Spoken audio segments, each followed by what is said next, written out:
नमस्कार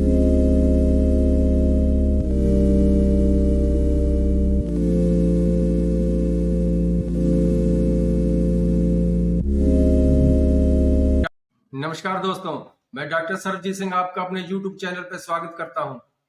आज हम बात करने जा रहे हैं ब्रोंकाइटिस के बारे में, जो श्वास नली में बलगम इकट्ठा हो जाता है, सांस लेने में दिक्कत होती है, वह बार बार खांसी आती है, बलगम नहीं निकलता है।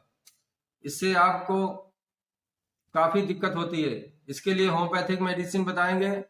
बेसिलिनियम 200 में महीने में एक बार 4 बूंद लेनी है, और काली बाइक्रम 30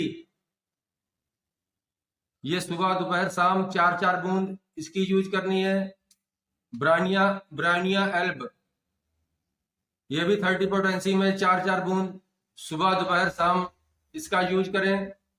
खाने पीने में चावल, अचार, लस्सी, दही व ठंडे पानी का सेवन नहीं करना। अगर आपको हमारा वीडियो पसंद आया हो, कमेंट करें, लाइक करें, शेयर करें, सब्सक्राइब करें। धन्यवाद।